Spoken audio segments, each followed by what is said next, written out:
Hey there, Toby Stark, Stark Associates Insurance Agency. The government is back open. They've released the updated deductible and premiums for Medicare Part A and Part B. So that means it's now your 2026 Medicare update. So let's get into it. So I'm going to move over here. So for those of you entering Medicare, the sun is rising on your retirement potentially. So this is an exciting time for you, and I want to make sure that you have the steps to enroll in Medicare. There are 6 steps for success, and I'm going to go over the Medicare Part A and B update in this video, in this seminar, so you have a rudimentary understanding and you know when it's time to make a decision, to make an educated decision, because that's important. So this is what we want to get. This red, white, and blue card. This is the best medical coverage that you can get. You have to wait 65 years to get there. For some of you, maybe even longer, depending upon how long you're working past 65. So this is the 2026 edition. So let's get into it. What is Medicare itself? Well, you earn this benefit. Medicare Part A, you've paid in through tax withholding for your entire life, whether you knew it or not. That's going to be your free benefit. You have paid in $100,000 over your working career into your medical benefit. So no, it is not free. You most definitely earned it by your work. The timeline for enrollment, step number 1, you have to figure out, when am I going to enroll, because there's going to be so many rumors that you're going to hear and be like, well, what day is it? What month? When is it effective? You need to understand that the initial enrollment period for Medicare is a 7-month window that you'll have to join. It's 3 months before your birthday months, and 3 months after. So be aware of that when you're in the window. It's called the initial election period. So know, am I going to enroll in Medicare, or do I have employer-sponsored coverage, and does the employer I work for have more than 20 employees? That's important. And am I going to remain on that coverage till after I am 65? Because you do not have to enroll in Medicare, no matter who tells you that, or who has heard somewhere through the game of telephone that, oh, no, you have to enroll in Medicare because you may get a late enrollment penalty down the line. If you work for an employer that has more than 20 employees and you have continuous credible coverage from your plan, you could retire at 75 and you will not pay a late enrollment penalty. But for those of you that are enrolling leading up to age 65, here's your enrollment window. Now, the 3 months after, you want to enroll leading up, not necessarily after, because there could be penalties if you have no other coverage, if you have a gap or a 63-day gap in coverage over here. You want to be respectful for that timeline. So this is the window, your 7-month window. Again, worth repeating: 3 months before your birthday month and 3 months after. That's the timeline for your enrollment in Medicare Part A and Medicare Part B if you're going to go on to Medicare. So I always call Medicare alphabet soup, and we're going to cover Medicare Part A, Medicare Part B, Medicare Part C, and most importantly, Medicare Part D, which is your prescription drugs. So Medicare Part A is hospitalization. So understand the second step of understanding how Medicare works is Medicare Part A is hospital, and that will cover you when you're admitted into the hospital. Later on in the seminar, we're going to go over, if you choose a Medicare Advantage plan, what that is, or a Medicare Supplement, what that is, to assist you in your Medicare coverage. Because one thing I recommend is, do not just take Medicare on your own, because it will only cover 80% of your costs approximately, leaving you to come out of pocket 20% in perpetuity. There is no roof. You want to protect yourself, and we're going to talk about how you do that later on. So Part A, hospitalization, if you had Medicare only, you pay a benefit period that ends 60 days after release from care. So it's important to understand that a deductible in hospitalization could be $1,736 per benefit period. And there's coinsurance cost, sharing with the insurance carrier, which is Medicare in this sense, over these timelines. It is not cheap, and it is potentially not affordable to go on to Medicare alone. And that's why we need to plan, because these costs, something unexpected, could be explosive and there's no ceiling. And know that after your benefit period ends and if you potentially get readmitted and it's been after 60 days, all of this, the deductible starts again.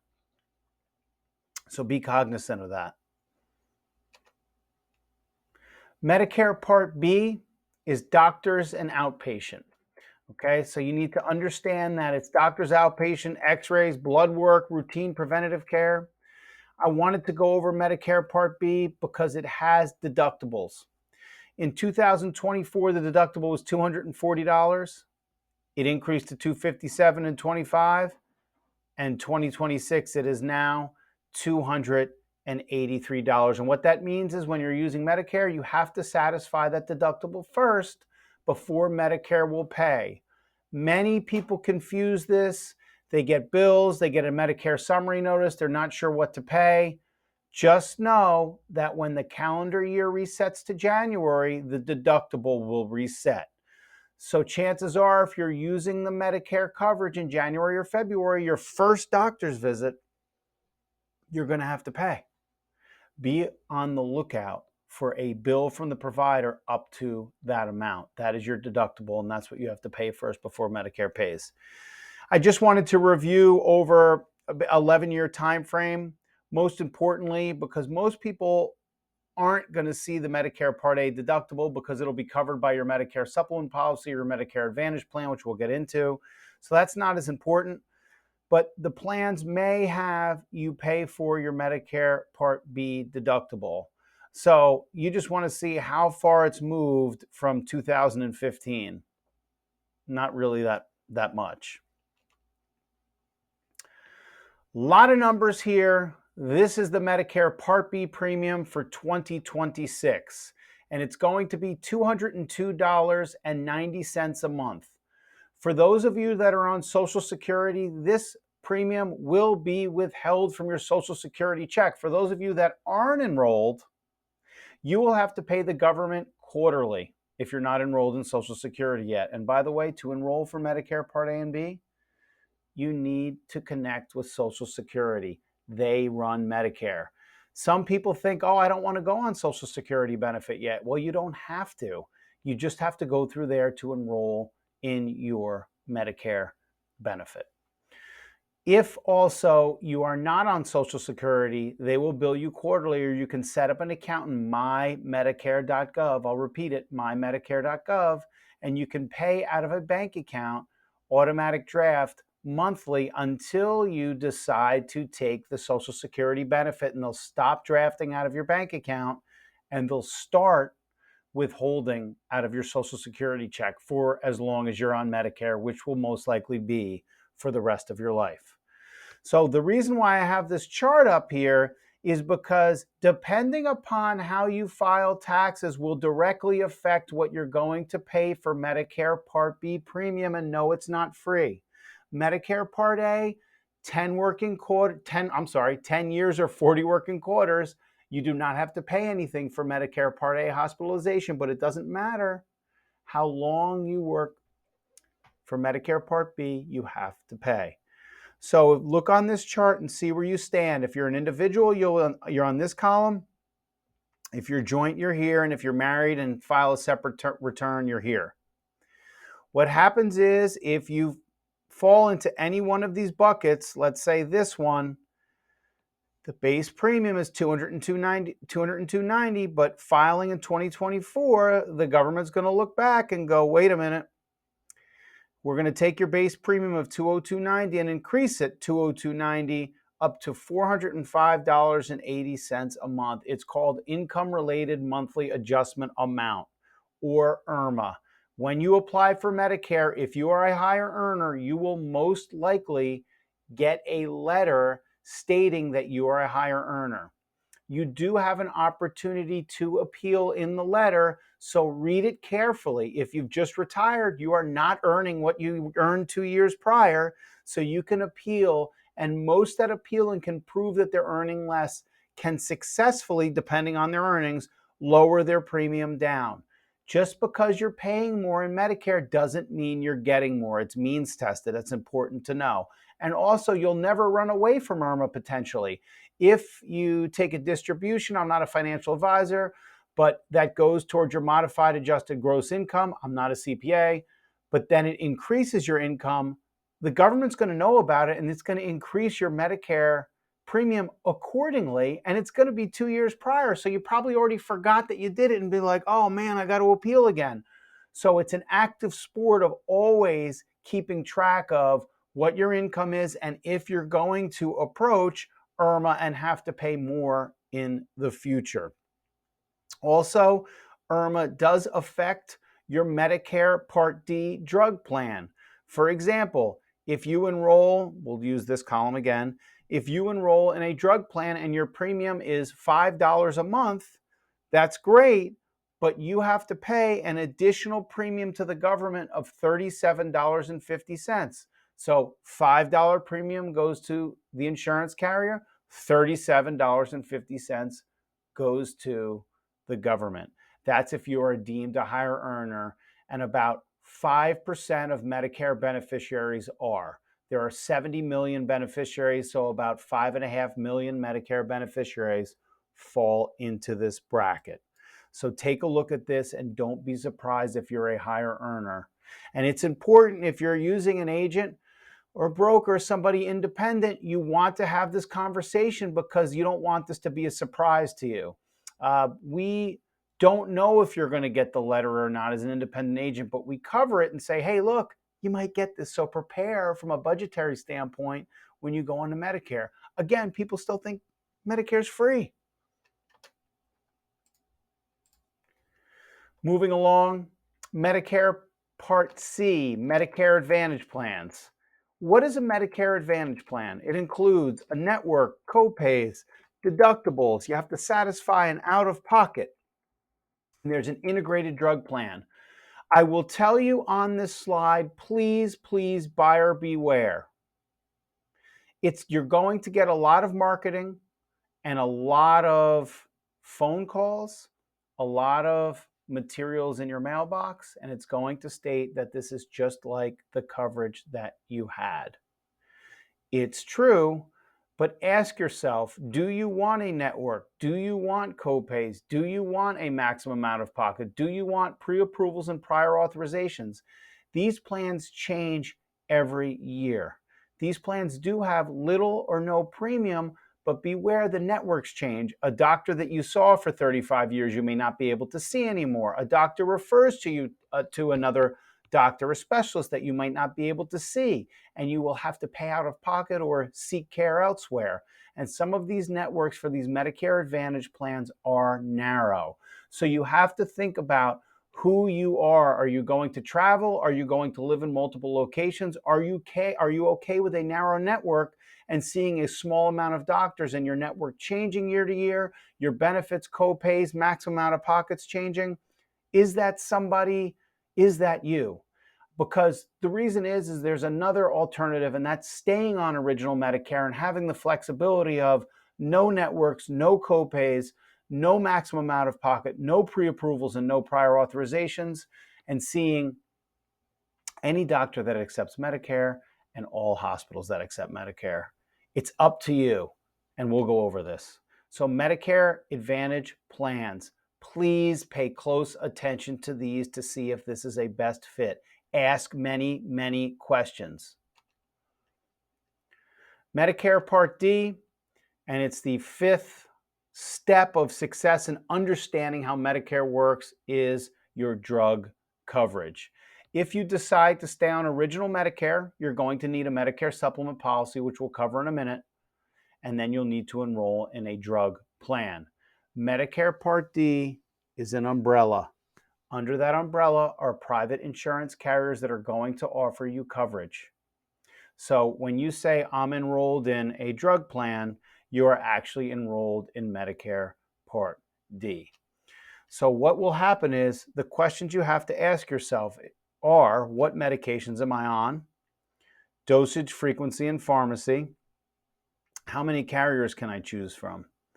And then I have the magic behind selecting a Part D plan. I'm not going to play it now, but on our YouTube video suite, we do have how you go on to Medicare.gov. That's important.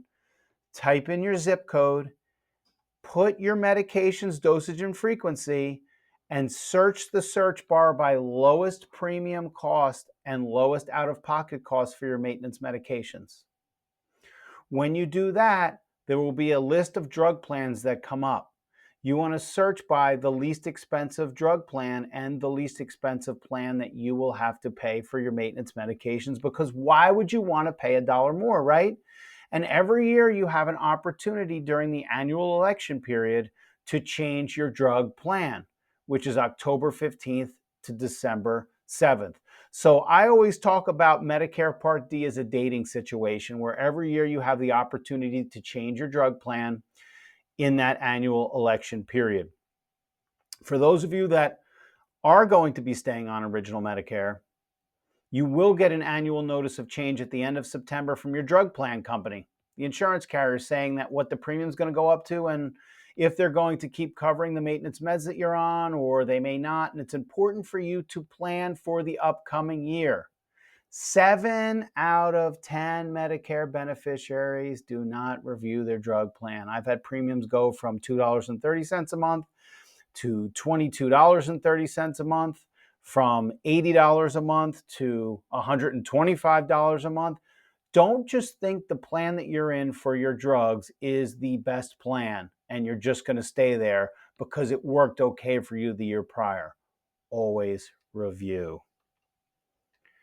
So for 2026, there's out-of-pocket costs for Medicare, and we want to thank NABIP, the National Association of Benefit Insurance Professionals, for providing this fantastic infographic. So starting in 2026, you do have a deductible when you use your maintenance medications.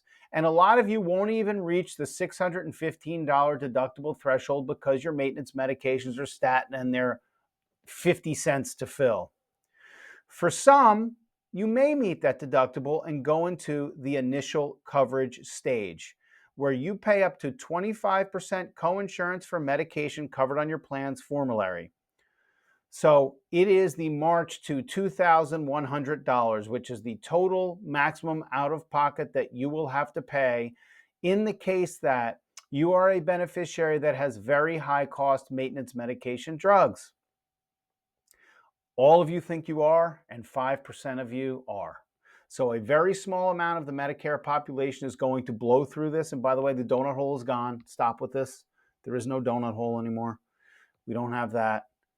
We have a maximum out of pocket. And that's why you're going to see these premiums for these insurance carriers offering drug plans increasing, because their exposure from a standpoint of you paying in is capped now, which is such a huge win for you. So really celebrate that. I know that potentially $2,100 is a lot of money, but the way the methodology of it works and the true out of pocket, you may not even pay that much. So it really is a win for you and the explosive costs of maintenance medications. So this is your catastrophic coverage of $2,100. When you meet it, you do not have to pay anything for the rest of the year. Some of these you beneficiaries that are watching this, you might meet it in January, and then you're going 11 months. Free. Everything's paid for. Fantastic. So these are the step-throughs in coverage. And no matter what, everything resets on January 1st. Medicare beneficiaries forget about that, and then they're surprised when all of a sudden in the upcoming year they have to pay their deductible phase again. It is important to note, though, that there are some carriers that have lower deductibles than $615. That is just, CMS says that's the maximum that you can charge, up to $615. So depending on how you entered your maintenance medications, You may have a plan that comes up that has a $300 deductible or none, depending.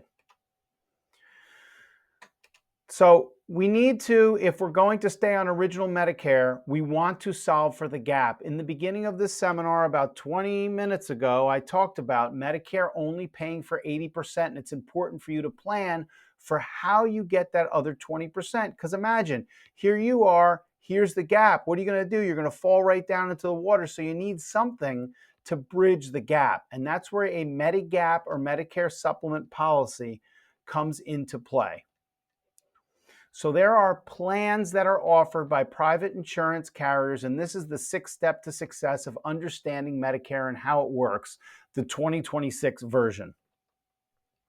So Medicare supplement. Not all carriers are created equal. They charge different prices, and there are many carriers in your area. Some are competitive, some are not. The premiums vary wildly. So when you're searching for a Medicare supplement plan, you also need to understand that how long has the carrier been in the market? Are they an A-rated company? How large is their insurance pool? If they ever had an underwritten case and somebody had to come in through underwriting, do they have strong underwriting to keep the bad risk out?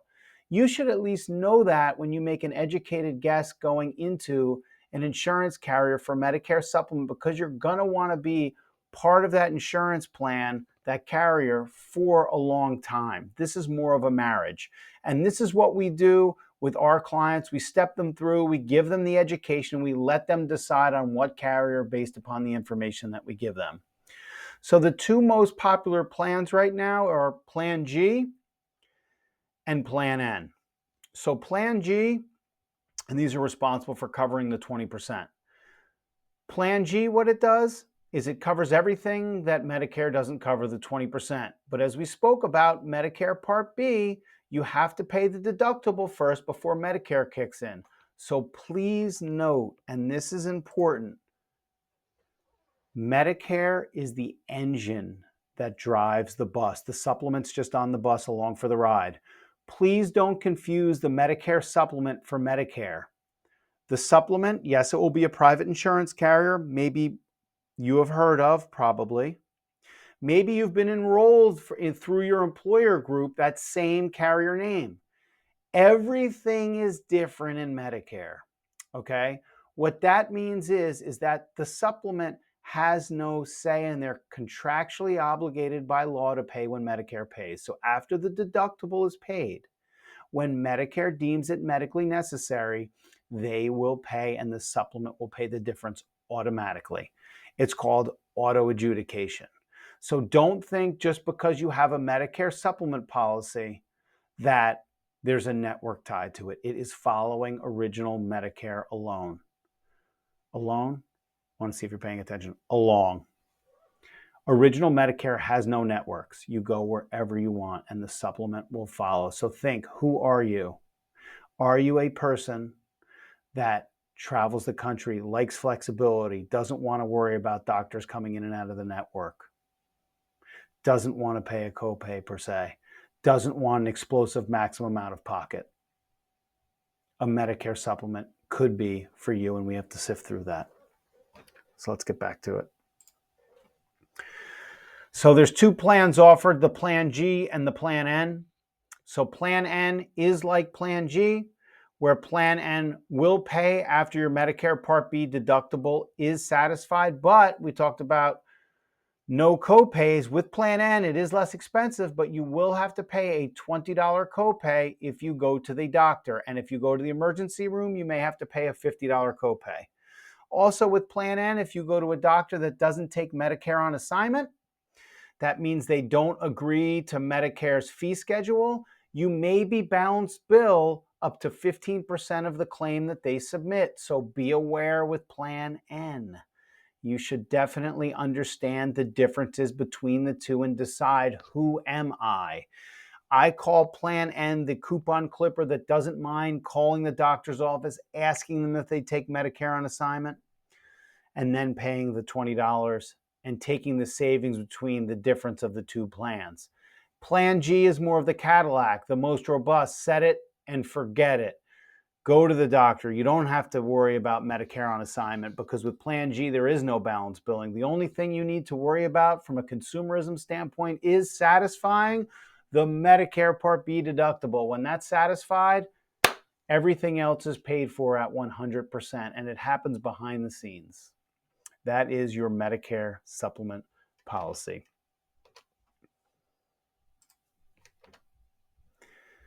Here is your path: original Medicare Part A and B or Medicare Advantage Part C.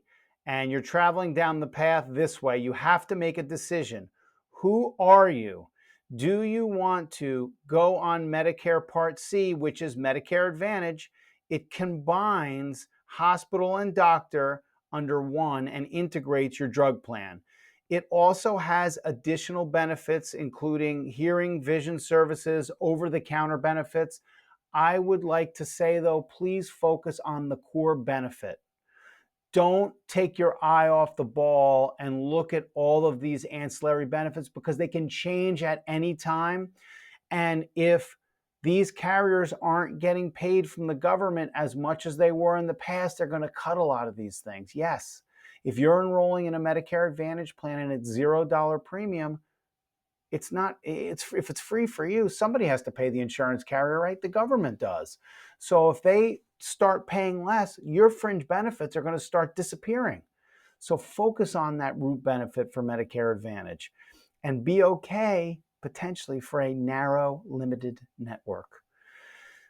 This side is staying on original Medicare Part A and B, enrolling in a standalone drug plan, which we covered under Medicare Part D, and coupling it with a Medicare supplement insurance plan. And that would be either Plan G or Plan N potentially. And this gives you the full flexibility of breaking the chains of a network in which you lived in for about 40 years and living your life and being flexible and going to the doctors that you want to go to and seeking care at hospitals that you want to. You're not limited by a network. That concludes today's seminar, and thank you for staying to the finish. You started here, and yes, it is only 4 simple letters, but it truly is a maze to get to the beginning. And I really thank you for staying here. And we are passionate about Medicare and Medicare education. And if you want to learn more about us, just Google me, Toby Stark Insurance, send me an email, take a picture of this QR code on the top right. It'll bring you to the website and contact us if you have any questions. We're happy to help folks understand what plan they're in now, if they need a Medicare supplement plan review, or if they're just turning 65 and they have no idea what to do. We're happy to discuss options. You need to be armed with the knowledge to make an educated Medicare decision, because for the past 40 years of your work life, if you've worked for an employer, chances are you've got a plastic card in your pocket, you have no idea how it works. Maybe you were lucky enough not to use it, and you have no understanding of how to purchase insurance on your own with medical. You don't. So don't give in to a marketing tactic. Don't just give in to somebody on the phone just to make the pain go away, because you will make a mistake. Thank you for staying here this long. Toby Stark, Stark Associates Insurance Agency. Have a great one.